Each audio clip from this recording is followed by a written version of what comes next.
When Spirit Airlines announced it might not survive another year in business, one of the reasons it pointed to was low demand for domestic leisure travel. The budget carrier went through bankruptcy protection after a failed merger with JetBlue last year. And now the airline says it needs more cash to stay afloat, adding it may also have to sell certain aircraft and real estate. According to a recent Lending Tree study, more Americans, though, they're cutting back on travel this year because of economic concerns. It found that nearly 3 in 4 Americans worry the economy might impact their summer getaways. Joining us now is Jacqui Gifford. She is the editor-in-chief of Travel and Leisure. We should also know Jacqui is married to Rob Gifford, CBS News 24/7 vice president and managing editor. But Jacqui, we're talking to you about travel and all of this. Thanks so much for being here with us.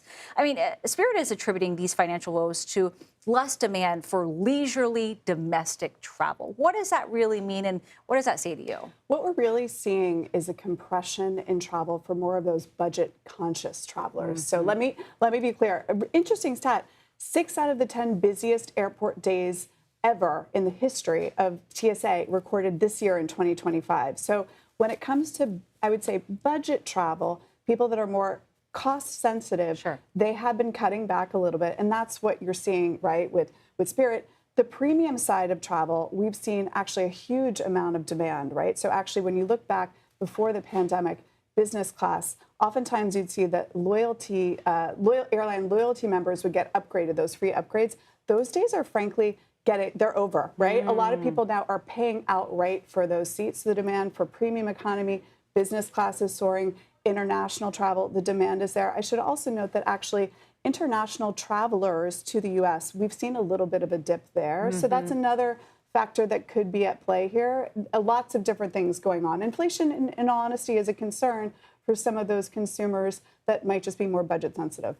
In all of this, do you think that there could be possibly opportunities for people who are traveling? Absolutely. I think right now, first of all, coming out of the pandemic, there was this urgency in travelers. We called it revenge travel, right? They wanted to get out there and see more and do more.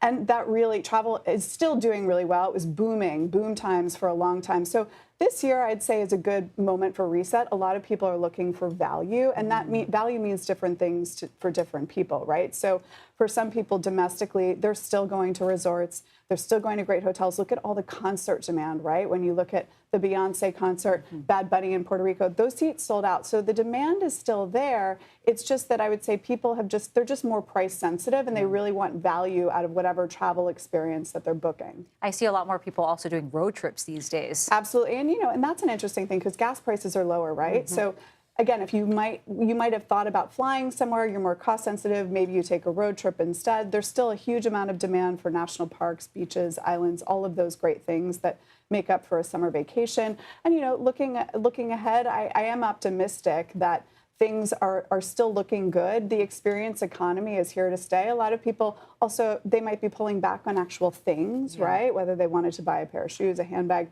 but they'd rather invest that in an experience because they get more value out of it long term. Well, if nothing else, Spirit has to stick around for all the memes that come out of it anyway. Jacqui Gifford, thank you so much. We really appreciate your time. Thanks.